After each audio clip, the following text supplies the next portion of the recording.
in what we can do to resolve. We are so glad you're here to share this experience with the next generation of advocates with the City of Houston.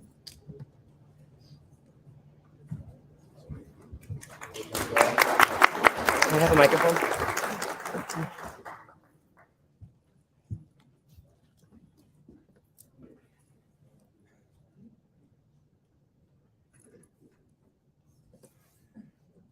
Good evening, everyone. My name is Reagan House, and I represent District D for the Houston Mayor City Council. And I'm proud to announce that I'm here to introduce Mr. Sylvester Turner. He is a proud Acres Homes native and the 62nd Mayor of Houston. He is also a proud graduate of the University of Houston and Harvard Law. Give me a hand, everybody.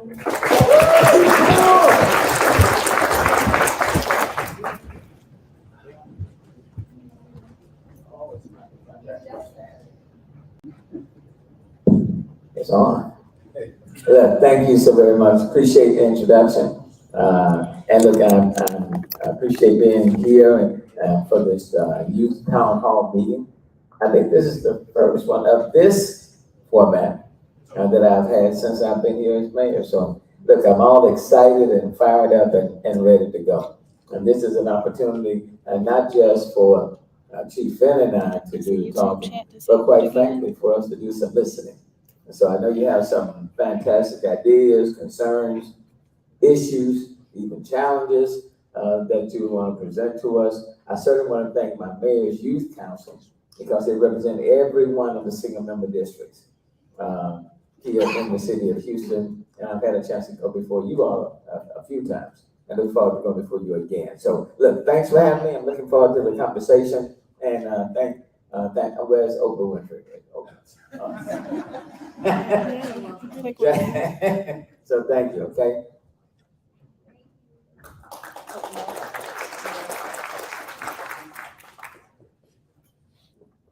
Good evening, my name is Cassie Mai, and I'm part of the Youth Police Advisory Council. And today, Chief Finner will be joining us for our Fireside Chat.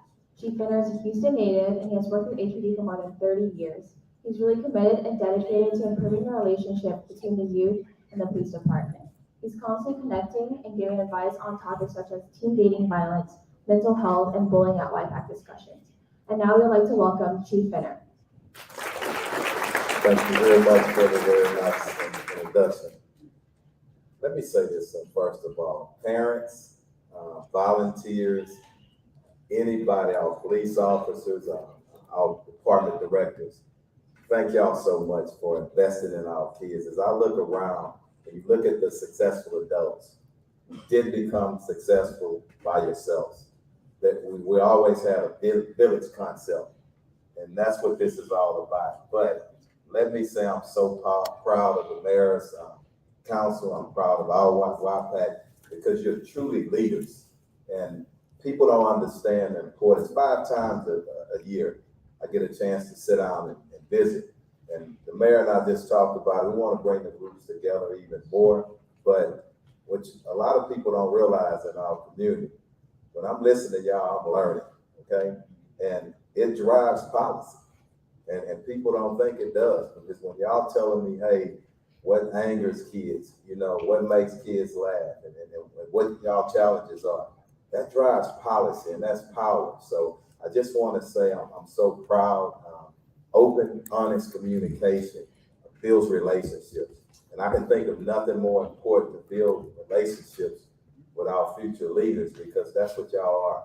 And learning things from one another, and then getting out into your own individual communities, sharing that, it's a powerful thing. So like the mayor said, we want to do more listening and learning from y'all tonight. I know we got to answer some questions, but just excited about this venue tonight. And thanks for everybody who took time and organized it, and all of our YPAC leaders and on the mayor's side. Thank y'all so much.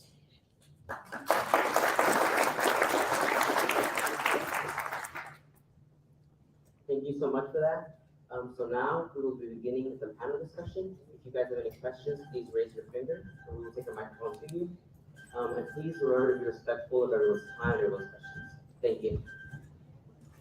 It's all right, it's natural, phone's ringing. Yeah, good.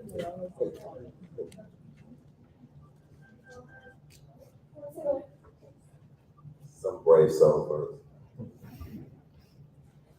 This is directed to Mayor Turner. Voting advocacy has become a prominent goal in schools across the nation. However, it really only reaches seniors and students who are nearly or at the age of 18.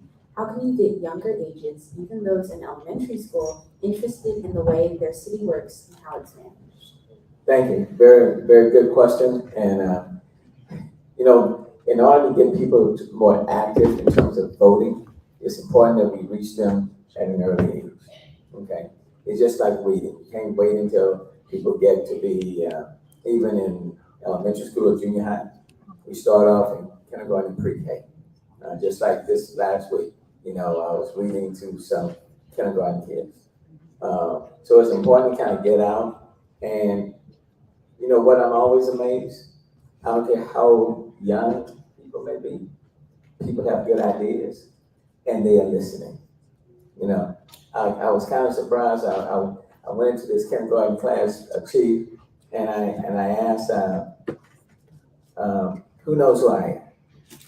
Well, a few of them say, we don't know. But then there was this one student raised his hand and he said, you're the mayor. And I was surprised. So it's important that we go out, we talk to folk, and talk to people. Don't talk down to them, talk to them, and have a good conversation. I think that's important. You gotta let people know why it's important to vote, and even if they can vote, their parents can vote, their relatives who can vote. So somebody 16, 14, 12, 10, they may not be able to vote, but they know somebody who can. So if we can convince them to go carry the message, then it works. Okay, so get people early and don't assume that because they're young, they don't understand and they don't get it.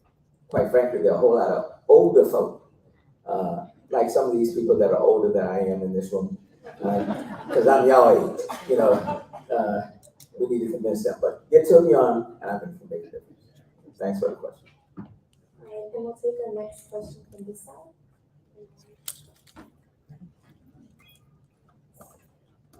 Mr. Finner, why isn't child and teen gun safety not a mandatory course in our schools from pre-K to high school? Why isn't child and teen gun safety not a mandatory course in our schools from pre-K to high school? It should be, and this is why I'm so excited when I spend time with y'all. Y'all bring up ideas, but unfortunately, I don't set the agenda for the school districts, but we should be teaching that at the earliest stages, because whatever side you're on right now, as adults with gun violence and responsible gun ownership and all those different topics, the earlier you start with people to let them know a respect for guns and just it goes behind the guns too, because if you work on the hearts and the minds of people, that's what we should be doing, but we should also have that education on guns. So I would carry your message to the school districts, because I have my regular meetings with them and tell them, hey, a wild packer said you should put this in. Okay, we're gonna do it. All right, I'll make that recommendation. We'll take the next question from this side.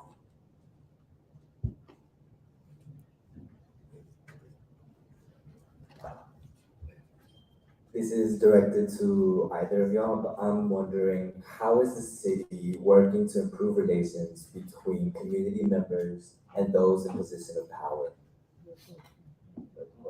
That's a great question. What's your first name? I'm Jason. Jason. Jason, let me say this. You can hold a position. Let's say you can be the mayor, but if there's no community engagement, then how can you effectively lead? This is community engagement right here. Okay. listening to you all, seeing what's important to you, whether it's gun safety, whether it's voting. So it's important for us to take the time to go out and sit down and listen to the people who you're supposed to be leading. How can I effectively lead if I don't know what's important to you? Okay. It's not my agenda, or at least it should be. It should be yours. I'm your representative. So, there are 2.5 million people in this city. And I'm not just talking about adults, I'm talking about 2.5 million people across the board. As mayor of this city, I represent everybody. I don't care what they look like, where they come from, their religion, whether they documented, undocumented, LGBTQ. It doesn't matter. I represent everybody in the city of Houston. Now, that doesn't mean we'll always agree, but it does mean I need to take the time to make myself accessible and available and listen to them. That's important. So I can't lead the city from City Hall. Okay? I've got to be out and about and put myself in a position that you may not even know very much about City Hall. But I have to take City Hall to where you are. And I'll close by saying this fireside chat with you all is one of the most important things that I could do as mayor of the city of Houston. So thank you for the question.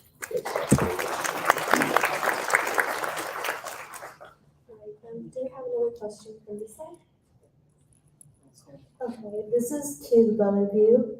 If a person acts in self-defense and accidentally hurts someone, should they be punished? If a person acts in self-defense and accidentally hurts someone. If they're acting in self-defense and they accidentally hurt somebody, you do have a legal right to defend yourself. But one thing I want to touch on, okay, is it necessary, okay? And then this is what I want y'all to take in your heart and pack away with you and take it into the community. A lot of things may be legal, but is it necessary? Did you have to shoot this person or hit this person or punch this person? If you can avoid it, avoid it. It's the difference when your life is in danger and you have to do what you have to do. But that's not the case in most instances, okay? You got time to back up, retreat, try to de-escalate. The same as I tell our police officers, I tell you, but you do have a right to defend yourself, but make sure that it is absolutely necessary, okay? And can I piggyback on that one? But I'm going to expand that just a little bit more to your question. If somebody talks about me, should I talk about them? If somebody curses me, for example, should I respond in the same manner? And I think we have to be very, very careful. Just because somebody may do you wrong doesn't mean you need to respond to that. And I will tell you in my position, and some of my people here know, there are times when I want to lash back at folks, and then I have to say 1, 2, 3, 4, 5, 6, 7, 8, 9, 10, to keep from lashing back. Okay. And then there's sometimes if you watch me at City Hall, I have Marty's here. I hold the side of my chair a lot harder. Because I'll be saying, no, I know you didn't say that. And then I have to grip myself. And I'll be sitting next to Marty, pushing back because I want to jump on the other side, So the point is, people can do some wrong things to you. That doesn't mean you need to retaliate in kind. Okay? So we have to think before we act. And quite frankly, when people act in a bad way, that's a reflection on them, not a reflection on you. Thank you.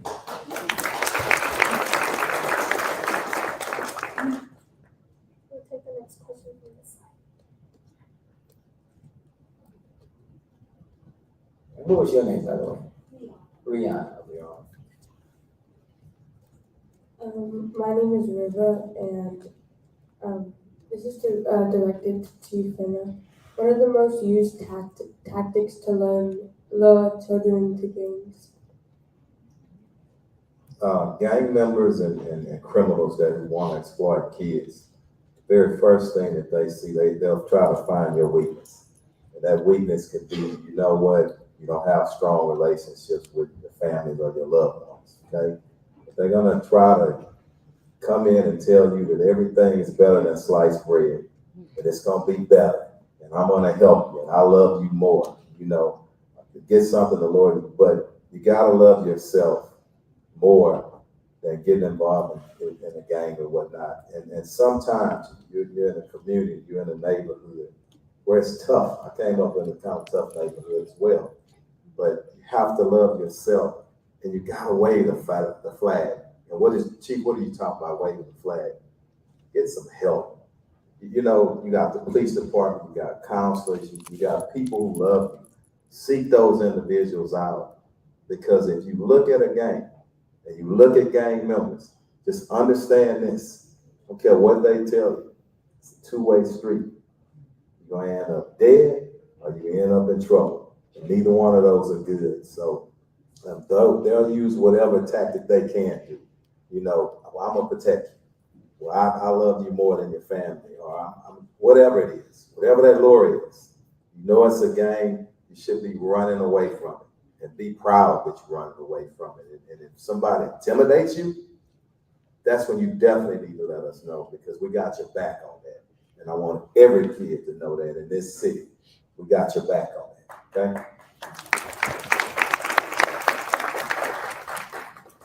This will be our last question from this section. So,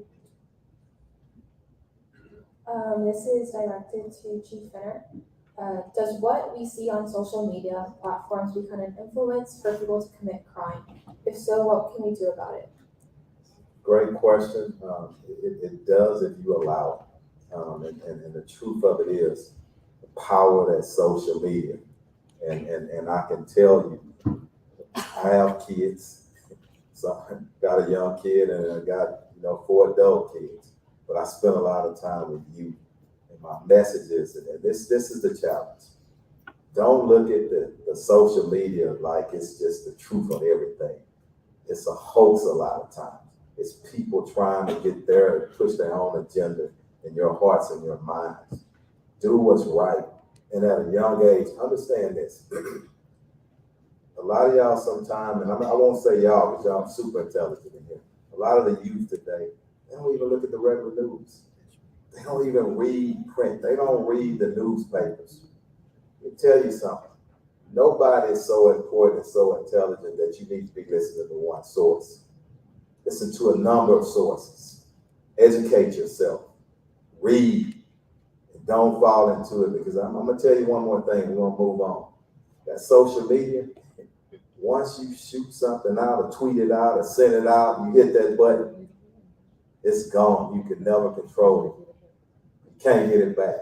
So when you're on it, use it for a positive tool of reaching out to people, bringing people together, getting information. Don't use it as negativity. And that's what a lot of people do. And it's just not kids. The mayor and I have both been the victims of these social media so-called queens and kings. So it hits adults too, but be very cautious with it and share that with your friends. Okay? Use it for the right reasons.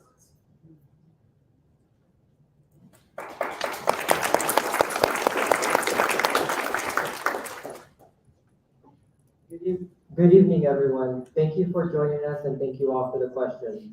I am Alex Xavier, and I have the high honor of serving as chair of the Mayor's Youth Council for this year. I will be introducing our social media winner, Hadi. Hadi, if you can please unmute and ask your two questions. Thank you. Hi, these questions are directed to the both of you.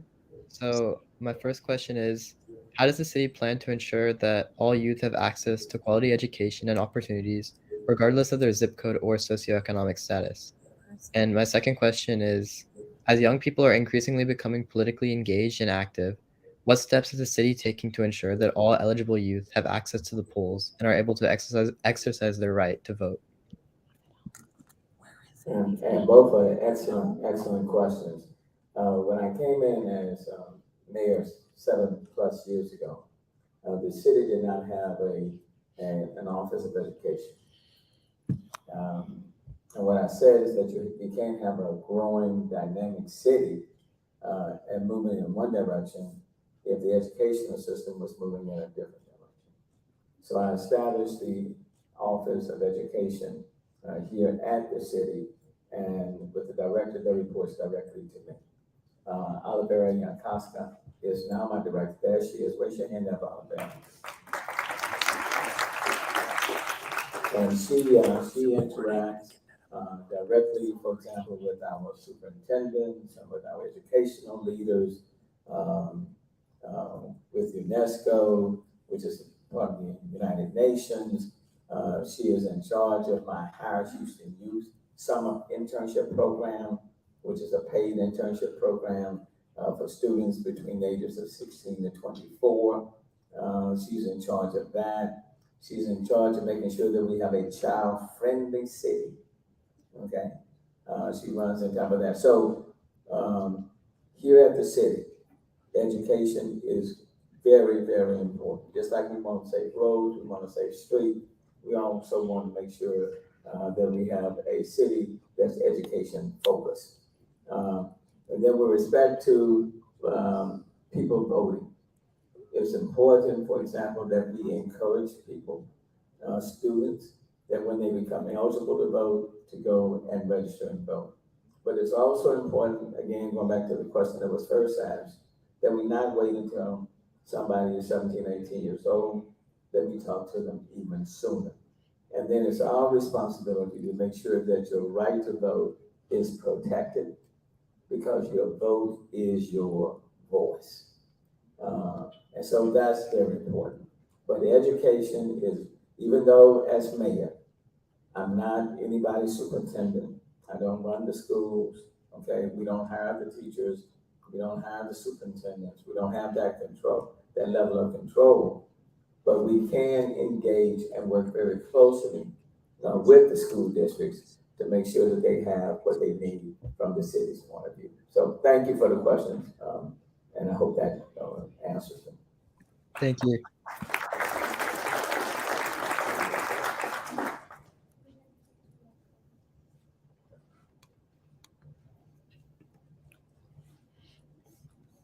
Hi, my name is Bianca Flores, and I'm going to be asking this directly to you, Chief Finner.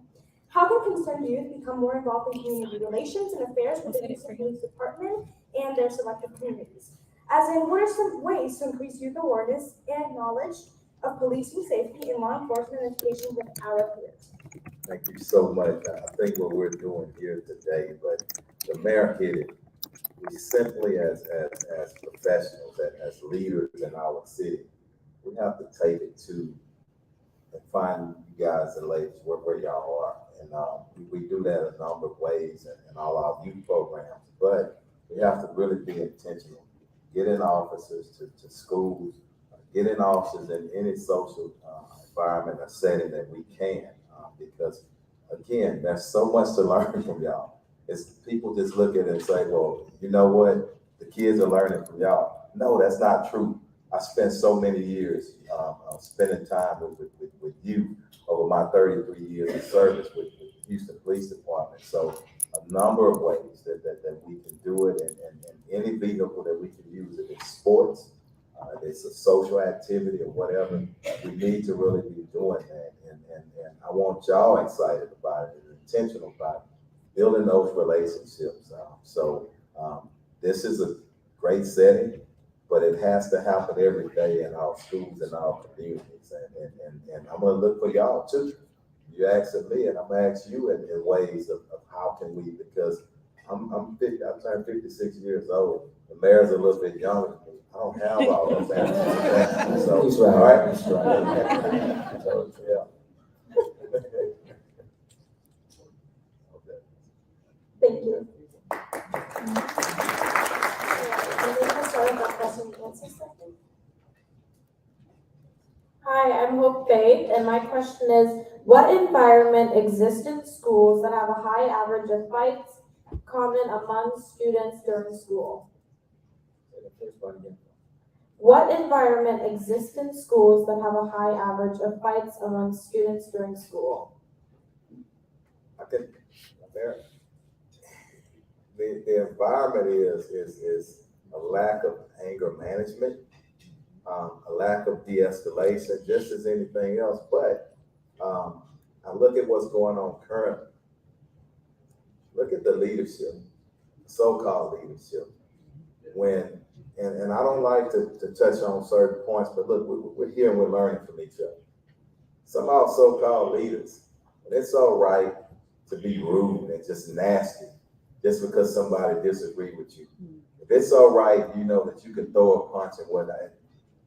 We gotta stop that. It starts with leadership. The leadership at home, or leadership, in the political environment, leadership with the police, with the chief of police, with the mayor. We gotta really start rewarding people for being peacemakers and let that be something. And even telling the truth. When you can sit up and you can just be untruthful about so many things, where are our morals and our ethics that we came into, this country that meant so much? So that's what drives it. But the question is, how do we turn around? How do we turn it around? If you're at a school, the students, you have to stand up and be leaders too. The good students, like right around here that's sitting here tonight, we have to turn it around and say something about it and take control of it with the help of administrators. So I think the same thing that you're seeing in the school that's unhealthy, it's elsewhere as well. So. And I would just add to what Chief said. I agree with what Chief said 100%. Words matter. People can say some ugly stuff. And before you know it, you're into a fight. So words matter. And then social media. People say something on social media, and then that stuff carries over to school. And next thing you know, you got a fight going. People get angry. People don't know how to handle their anger, so they get into some fight. And then sometimes people come from home mad and angry. They may have been hurt in some form or fashion, and then people want to hurt somebody else because they're hurting. So I think we have to find a way to talk to one another. Talk things out. But if I could do this, let me on that, because I think that's a very important point. Let me ask and get a thought from you all. What do you think is the reason why there are so many fights? I'd like to hear, because you all are there in real time. I was just there in school 5 years ago, but you all are there. So what do you think? Give us help us, educate us on this one, okay? I think that there are bad communication systems. I feel that students should be able to communicate how they feel or their opinions on things in a civil manner that can just be talked about. I think students should be able to talk to one another and not get in arguments about it. I agree.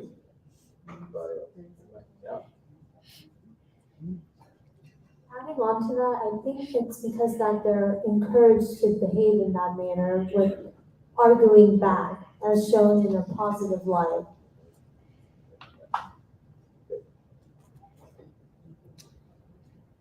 One of the things that may cause fights is social media. As you see on all different platforms, there are fights, things that may, in different interactions that may cause that. So when they see that, they take it to school and they act the same way. But the thing is, just like there's no good leadership. So even if we have it at school, I think if we have good leadership at our school, especially where I'm at, there's tons of fights. I can give you reasons of why it's a problem, but there's no good leadership where kids can see hey, I should start doing this, or maybe I should approach this a different matter. That's because even all of our activities that we have, it's all falling apart. We are losing members faster than we are having students that want to attend school. Steve, are they teaching y'all any kind of de-escalation in the classrooms? I've heard both sides, so at your school, you might have to say what school. Well, the APs tried to de-escalate it, but as they tried to get in between it, the situation gets even more out of hand. Hello, Chief, to answer your question, I attend Aldine. Regarding de-escalation, I think it's something that needs to be further done as far as the awareness and availability for each kid. We are unique in our own way for us to know that it's okay for everyone not to be the same. And I think it spans from a lack of respect of someone who's not the same as you, and kind of like you said, social media, the different levels of influence. And, unfortunately, like the negative influence is something that's outweighing the positive. But as far as in the education environment, as far as de-escalation and alternative resources, that's not done quite often. But I know in Albany we have social and emotional support. We have a department or office dedicated to that with our students and staff. And I think it spans from the lack of respect of people who are not the same. And I agree, and I think it's important for, even as adults, we have to do a better job at, everybody's different. And quite frankly, it's okay. We don't all look the same, we don't all talk the same.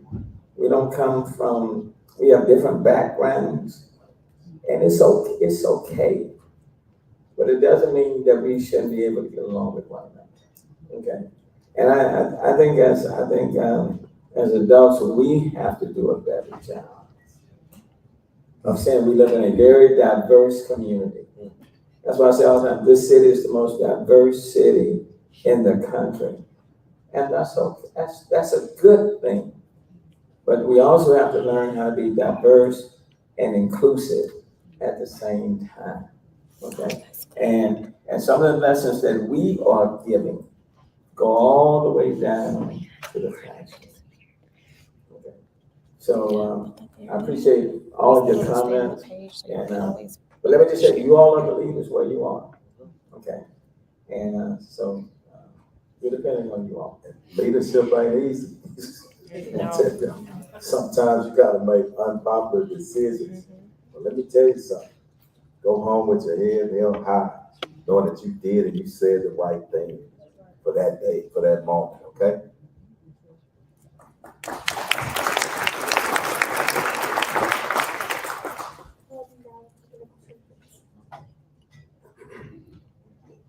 Hello, my name is Kelly Elegosi, and we have conversations around crime and the punishment for it, but I was wondering if you two could speak on the causes of youth crime and what programs we have in place or will have in place to kind of curb the reasons why it starts, especially early in children, and how that might even tie into the education system.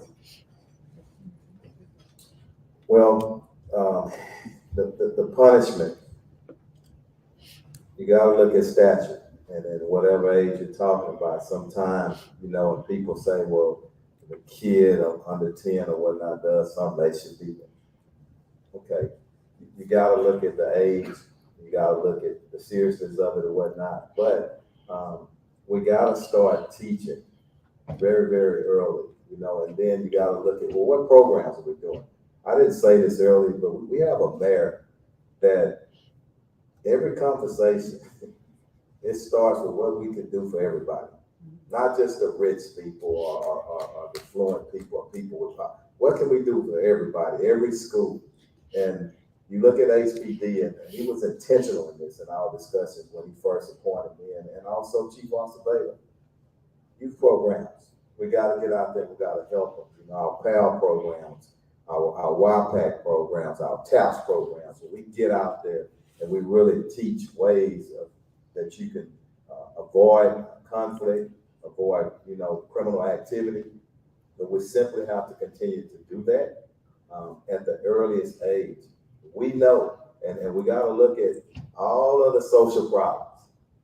You know, if you're hungry, if you're seeing trauma and you're seeing assaults and you're seeing people shot and stabbed and whatnot, and you get no counseling, and nobody's saying anything to that kid or trying to help that kid is gonna start acting out on some of that things. So we gotta bring our whole complete community into it. And that's what the mayor has tried to do. And I've tried to emulate it as the police chief.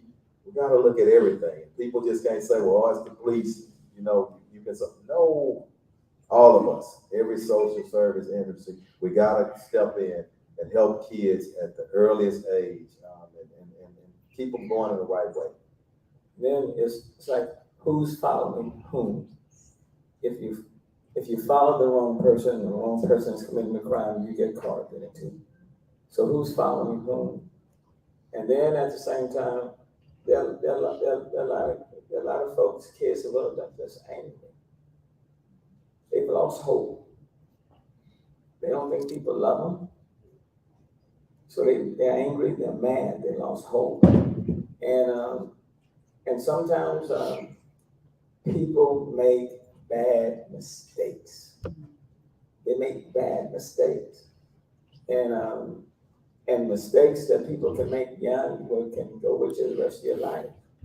So, and then we talked about gangs earlier and why people are attracted to gangs. Sometimes when you feel like you're not anybody, nobody cares for you, nobody loves you, and then all of a sudden here comes this group that claim like telling you the best ever, and you know, we with you, and they bring you in, and next thing you know, you're part of some gang, and they said, okay, now this is what you need to do to prove your loyalty and who you are. And next thing you do, you're out there doing something, and you didn't go in the wrong direction. That's why one of the things that we do here at the city, I think at one time, I thought we said we have about 20,000 gang members. 20,000 plus gang members in the city. So you know what we're doing at the city? Yeah. We decided, okay, if there are 20,000 gang members, we want to have 20,000 paid summer jobs.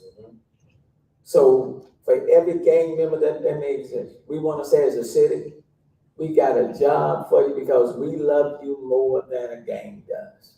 So this summer,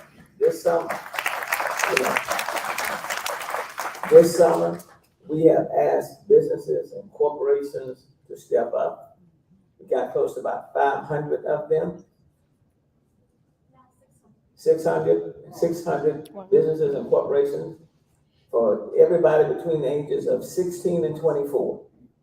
If you're between the ages of 16 and 24, we got a job for you this summer, paid, 8 weeks. And quite frankly, and not just here at City Hall.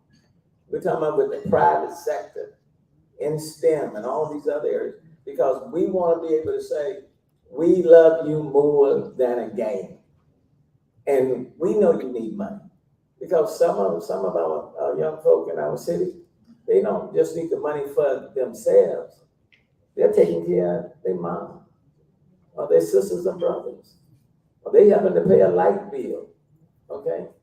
So people do things for different reasons. And we have to be sensitive to that. And we have to respond to that. And then the last thing I'll say, Chief told you, his background, where he's come from, kind of rough area. Same thing here, I come from an Acres home, the Fofo, and still live in Acres home, the Fofo. I still live in the same neighborhood in which I grew up in. So we've got to, people do bad things for bad reasons. And we have to let them know we're here, we care, we love you, and we want to make sure you stay on the right course. Because you need to be mayor one day sitting in this seat. Okay.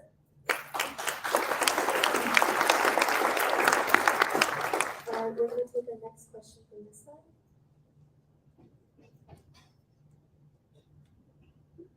Either one of y'all can answer this question. What's your name again? Thomas. Can we require a class or training every year for students about love and respect for life? Class, as we say. Can we require a class on love and respect? I would tell you, it's kind of funny that the legislature up in Austin is kind of saying what teachers can teach or can't teach. But that's something that should be taught every day from the home, in the school, in businesses, here at the city. Those are just core values. Those are just core values. And I'll yield to Chief, but let me tell you, but first you gotta love and respect yourself. Okay? And I would tell you, I look in the mirror, I love me. Now, know you may not love me, but I love me. And I'm gonna respect me. And I'm not gonna do anything to hurt me. Okay? So love and respect starts with, and if you don't love yourself, you're not gonna love anybody else. You don't respect yourself, you ain't gonna respect anybody else. So first gotta start with. Yeah. Great question, and I wish in a perfect world, yeah. But let me tell you something, John. You got a lot of people that they're hitting, angry. Can you imagine mama got killed? Let's talk some real talk right now. Brother dead now. Dead locked up. Somebody raised me who don't really care for me, okay? We gotta really touch the hearts and the minds of those individuals. And I talk about it all the time. Not so much of a hand out, hand up. Hand up means that you show a person that you love and you care for them. And you instill some things in them that's gonna get them independence and positive adult. So we gotta deal with a lot of issues, but it starts at home, it starts within you. You gotta love yourself just enough, whatever you're going through. And this is something I wanna leave with y'all, okay? This is important. Just understanding life. I want y'all to share this with your friends. It's life. It ain't gonna be perfect. And I'm gonna tell you something. You focus in on that one person in your life, and it may just be one that love you. It could be a teacher, it could be somebody in a place of worship, it could be a person that lives on your block. That's all you need. Take it up and move with it, and that's for real. A lot of people, they give up just before. There is no success, and you hear me on this, no true success unless there's hardships. You got to be able to get through those hardships. A lot of good people, they give up right before they get tired and they say, I'm going to throw in the towel. I'm going to go out here and join the gang. Go out here and start selling dope. I'm going to go out here and rob somebody. Don't ever give up. Love yourself enough that you're going to always do the right thing, regardless of the challenges that you have in front of you. Okay? And don't be in abusive relations. Because, sometimes people come up in abusive families. That's not, anybody who's abusive ain't loving you. Okay? And you don't want to hang with somebody that always trying to put you down. I'm talking negative to you. That ain't love and that ain't respect either. Okay?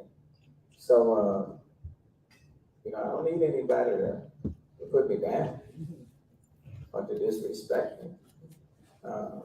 That's something that my mom and dad said to all 9 of their kids. Okay, we love you. We ain't putting you out there for somebody else to disrespect you. So that's what I'm saying. And then understand life is not always easy. And life is not always fair. And you don't want to get to the point where you throw in the towel. You just say, it ain't worth it. Now, Life is not easy. Life is not fair. Sometimes bad stuff happens. But you gotta keep moving and keep navigating. Because you don't want to throw in the towel. Sun always shines. And tomorrow will always be better than today. Okay, tomorrow will always be better. So, and that's another lesson I think we got to instill, not just in young folk, old folk too. Okay, don't throw in the towel. Never think it's got so bad that it's time to end it. Nah, you never get that bad.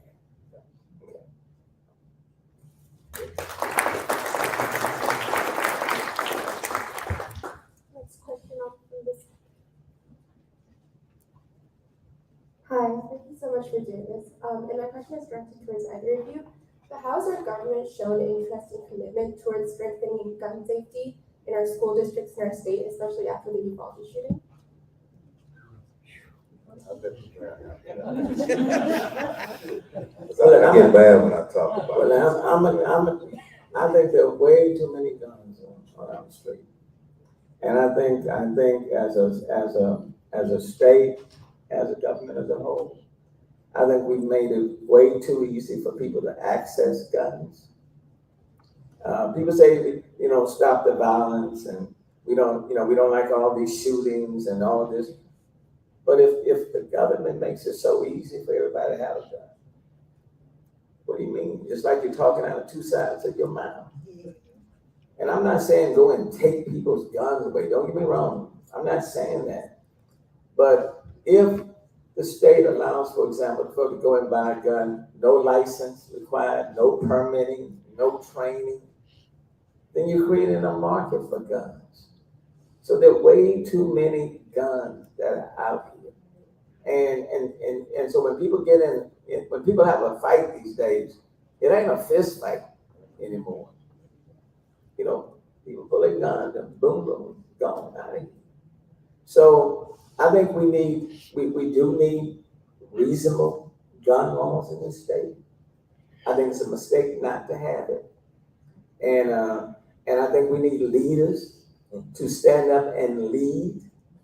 And if you say you care about life, okay, then do everything that we can to protect life. And again, I'm not saying go into your house and take away your guns.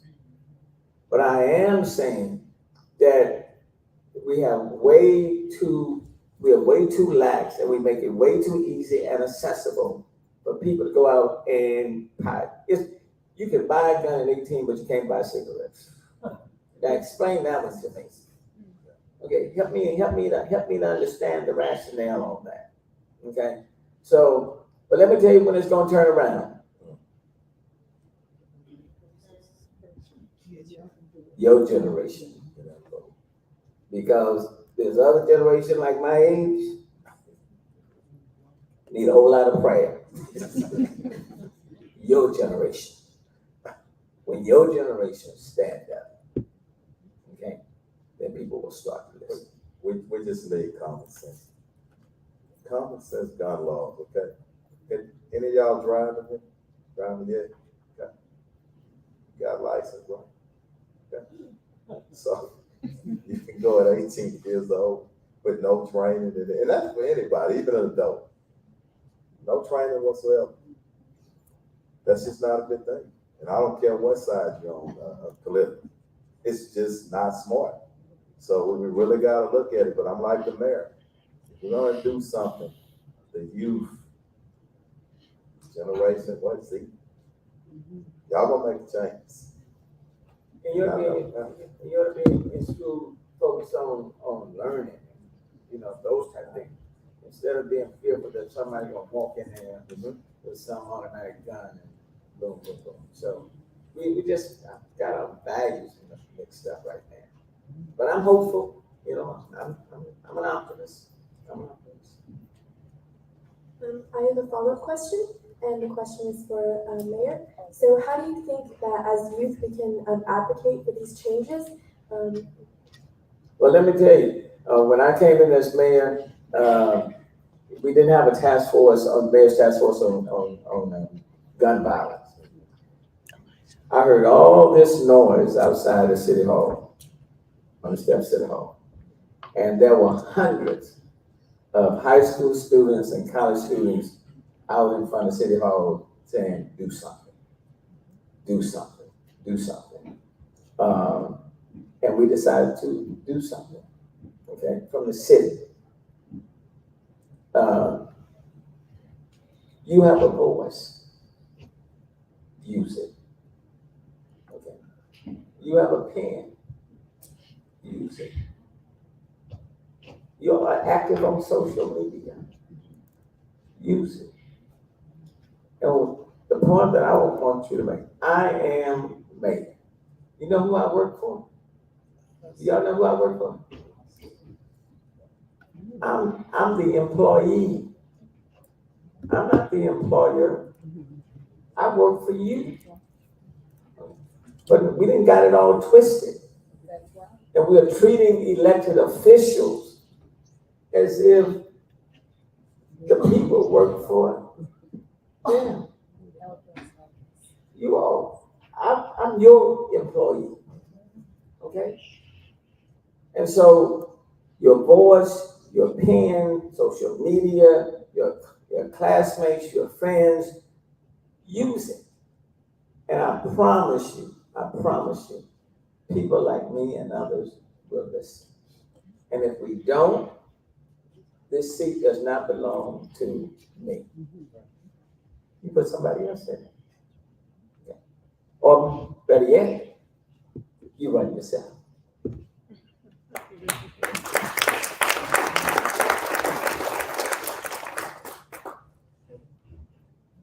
Thank you all so much. Can we give a round of applause to Mayor Turner and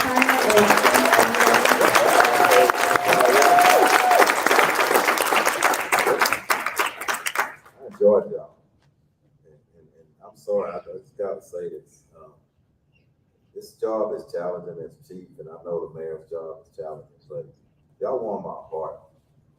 I look in y'all eyes and I hear what's going on in your minds and your hearts. It's just energy to both of us. And I just want to thank y'all. I'm so proud of y'all. So proud of y'all. Keep it going. You know, I'm like Chief Fenner. And look at, I mean, just look around and look at the diversity that's exists right here in this room. You all are a reflection of our city. Okay? Our city doesn't look, people don't look the same.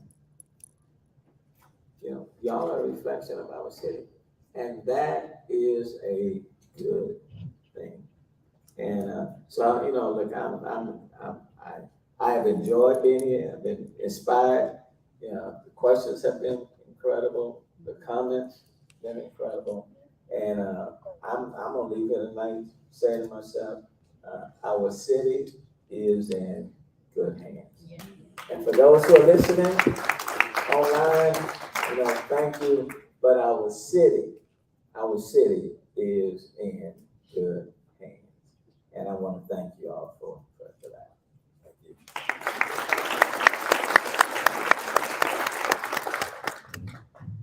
So I know we cut out.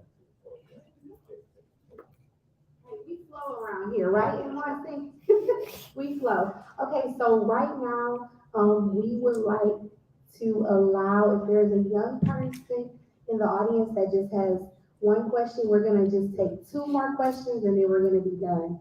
So if there's someone in the audience that would like to ask a question, we will bring a mic to you.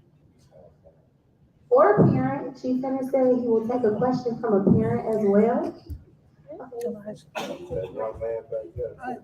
Oh, Elijah? Okay. Good evening.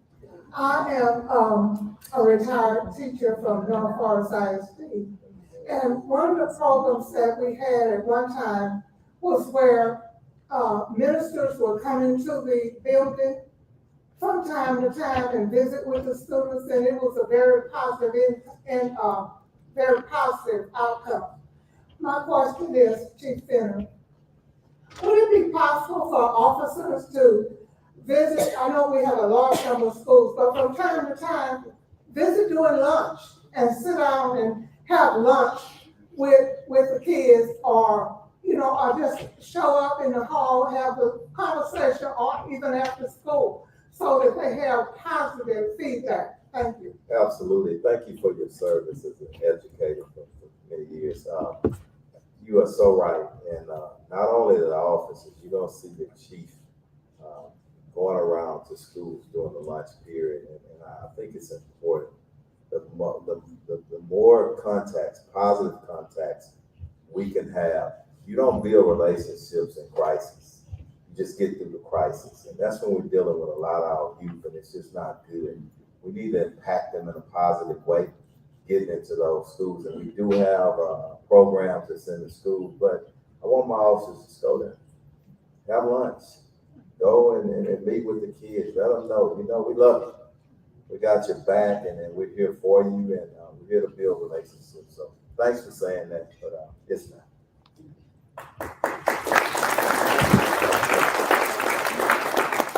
Okay, we're gonna take Elijah's question really quick, and then we will get you, and now we will close out with you. Thank you so much. Go ahead, Elijah, you have a question?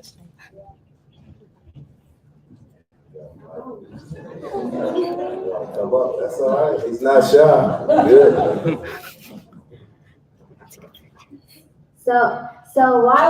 Who was the first president? Who was the second president in America? He want to ask me. I'm gonna let one of our Wapackers answer that question. You want a history question? Huh? Who was our second president? Huh? Yeah, let's start Googling. I know somebody knows the second president. Huh? John Adams. We're gonna check him, okay? We're gonna get your phones out and check. Say John Adams, okay? Yeah. All right. So you knew the answer. Thank you. Thank you, Elijah. Elijah, you smart. Go ahead. Over there, yes, ma'am.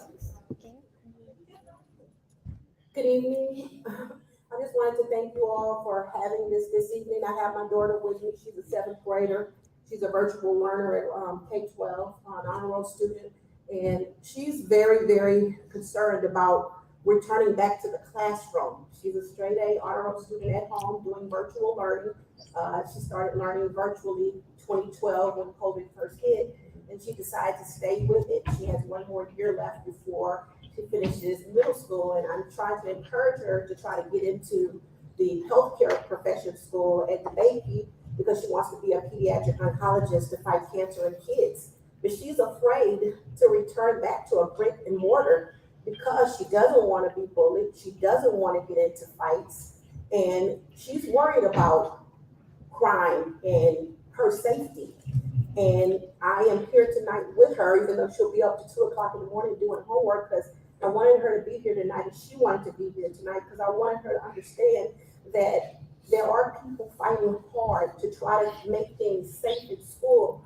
But I heard all the conversations tonight. The school teacher finished it off.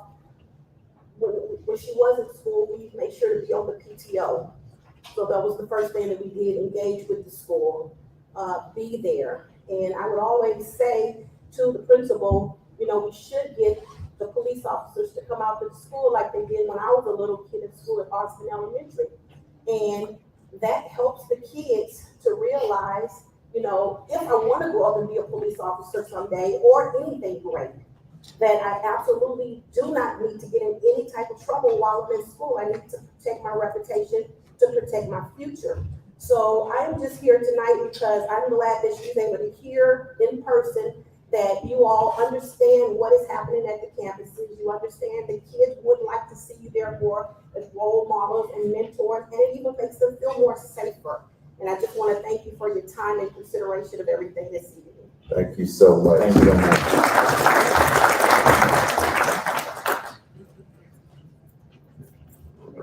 Yeah, what I would say is, look, concerns are genuine, and I think we have to understand that, and we have to meet people's feelings students, adults, where they are.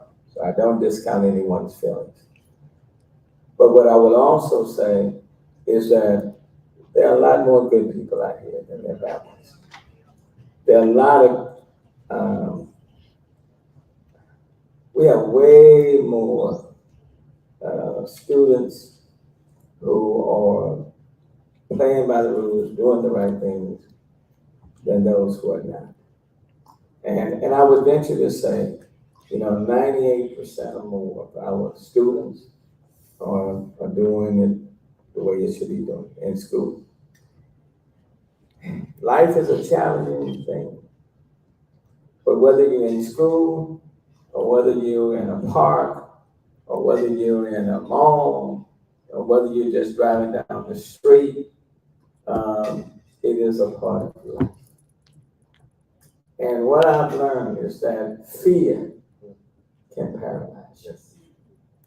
And I'll give you this example and I'll be done. I went on this conference one time, and a part of it was for us, we hiked up the side of a mountain. Took most of the day hiking up the side of the mountain. And when we got to the top of the mountain, the cliff, part of the exercise was to rappel down. Now I'm from Acres Home, the folks know. Now, one, I ain't never hiked up no mountain. So when I got up to the top of the mountain, they said, and I thought we were gonna sleep on top that evening, because they said, so they said, we're gonna rappel down. So I asked the guy, I said, what do you mean rappel down? So he said, Dustin, we got these ropes, and we're gonna harness you up, and you're gonna jump off the cliff and go. I said, you lost your mind. True, sir. I said, oh no, not me. I said, oh, man, I'm not rappelling off, I'm not jumping off no cliff. So he said, well, that's a part of it. I said, well, I wish they had told me that before I hiked up this mountain. So 2 by 2, they went to the edge of the cliff and they jumped off. And every time it got to me, I backed up. So the other 2 went, they jumped off. And I backed up. So it was just this friend of mine, and myself was left. We were on 2 left. And the people who were harnessing us up.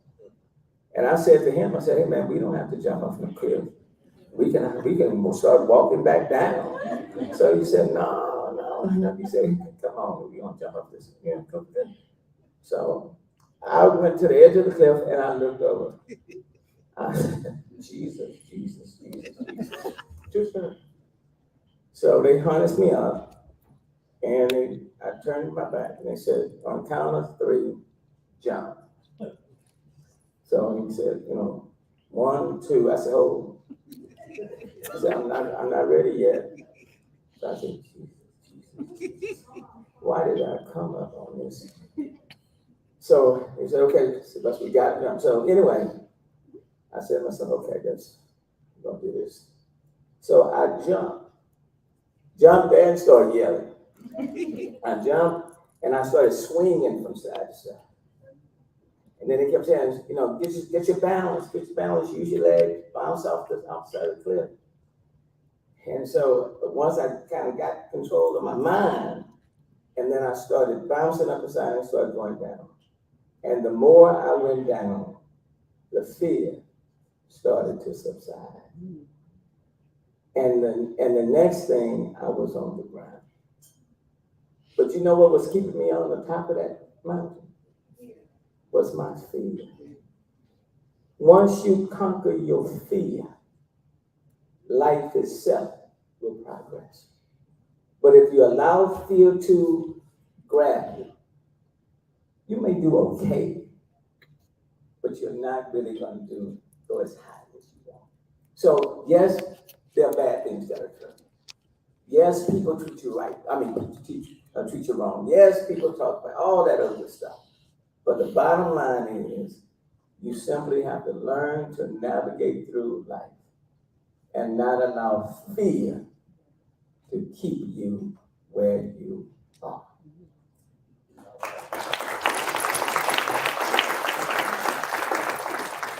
And you have so much to offer, so much. you. Thank you for those questions. I would now like to recognize my boss and newly elected Justice of the Peace, Judge Dolores Lozano. How you doing, Judge? She is currently the youngest Justice of the Peace in Harris County, Texas, and the first woman in her seat. So thank you, Judge.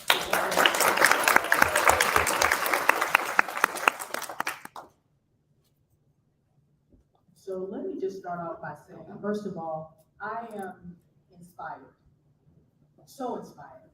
A lot of times we forget how alert, how intelligent, how engaged our young people are, because as adults, we go through the life of adulting, right? Don't rush to that. It's a lot that comes with it. And we forget sometimes how much you pay attention.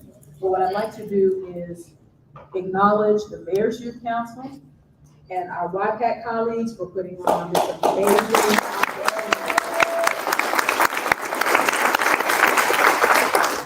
If you are watching us on social media, thank you for joining us as well tonight to the beginning of many conversations so that this generation can help us all be the change that we want to see. And so I believe that when people do well, you should acknowledge them. And so I want to acknowledge our mayor, and I want to acknowledge our chief of police and thank them so much for making time to come and be with us tonight. I want you all to know that it was not even a question of whether or not they were going to be here. And they moved some things around in their schedules to accommodate being here. So because of that, they both have a hard stop at 7:30. So I'm gonna limit my comments so that y'all can get your picture and they can get to their next stop. But I also want to acknowledge my team from the Department of Neighborhoods and thank Ms. LaShawna Brown, who is for the Mayor's Youth Council. LaShawna has done an amazing job in a very short amount of time. I also want to acknowledge our division manager, Paul Green, who's standing in the back. He gives leadership to the Department of Neighborhood Office of Neighborhood Engagement, which houses your program. I also want to give acknowledgement to Ms. Rhonda with YPAC. Where'd she go?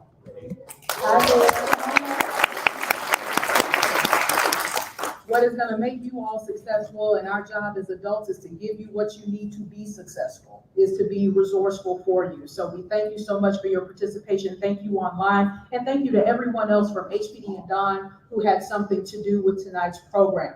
So as we are transitioning right now, we want to take a quick group picture with Mayor Turner and Chief Fenner while they are here. Mr. Jeff Siptak, will you come on up and give us direction? Y'all more than likely will be standing. Gentlemen, get you all to stand up. We're gonna remove the chairs and we're gonna get everyone situated. Let me acknowledge too, I got my city attorney here, my girl Michelle. I already said Olivia Yankowska, Lara Yankowska is here. Is she still here? She is here. I've got Janice Weaver, my community service faith-based coordinator. Crystal Agoraford is here. The work the bunch of information. And then all of my city people, come on, just raise your hand for me. Carol, one of my attorneys, research and communication, Jeff, social media, and everything else. So thank everybody. HPD, all HPD folks. And then while we're transitioning, what we'd like to do is allow our two coordinators to say a few words before. One other thing, guys, that came out of tonight, we know that you all are ready to be advocates. So we do have a voting program that we're starting. So we'll be coming to you and calling on you guys so that we can get that engagement up. And it sounds like y'all want to do a letter writing campaign to your legislators about gun control. All right? All right. All right, so just right before the picture, again, my name is LaShawna, and I'm the coordinator for the Mayor's Youth Council. We thank Chief Fenner and Mayor Turner for being here. Thank you, YPAC, again, and Ms. Rhonda. We could not have done this without you all. And we've already acknowledged all the other leaders. And I just want to say thank you to all the youth. It is a pleasure and an honor to serve with you and for you. And I am looking forward to making Houston the best and biggest city for you in the United States of America. So let's follow the direction our youth.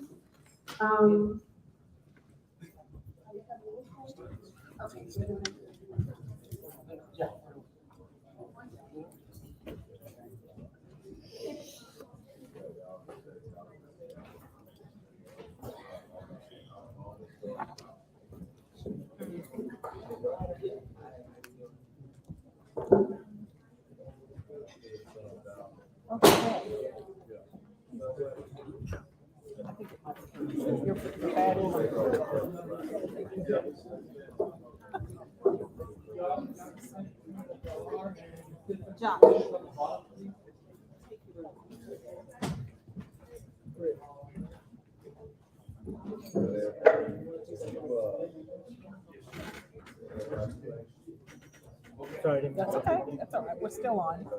All right, guys, I'm gonna do cell phones first.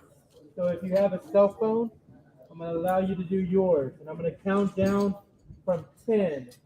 10, 9, 8, 7, 6, 5, 4, 3, 2, and 1, and 1, and 1. Okay. All right, my friend, you're gonna have to move out of this room. I know you're zooming in real quick, but you're gonna have to move out of the way. All right, guys, we're gonna do mine real quick. My other photographer around. All right, guys, here we go. I got everybody. 3, 2, and 1, 2, 3, 4, 5. You ready? You got it? I got what I need. No, you want here? She's not gonna move, but you can come closer. I got you right either, honey. She's not gonna move. I got you. Right here. You're gonna- You can come down here, Bonnie. You got it? I did take a bath today. And we thank you. I bathe every Tuesday. You got the judge on one of them. Do this real quick. You can't see me, I can't see you. 3, 2, 1, 2. Judge, quit moving. 3. Jeff, you're so good. Everybody else, 7, 6, 5, 4, 3, 2, and 1 and 1 and 1 and 1 and 1. 1, 1, 1, 1. There we go. Okay, we have refreshments for everyone. Have a good evening.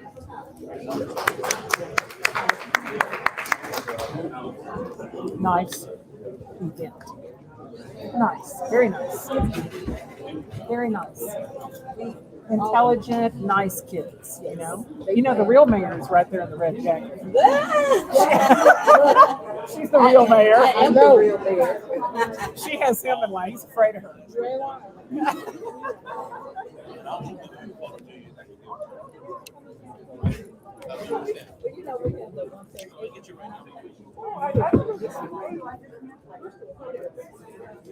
Yeah.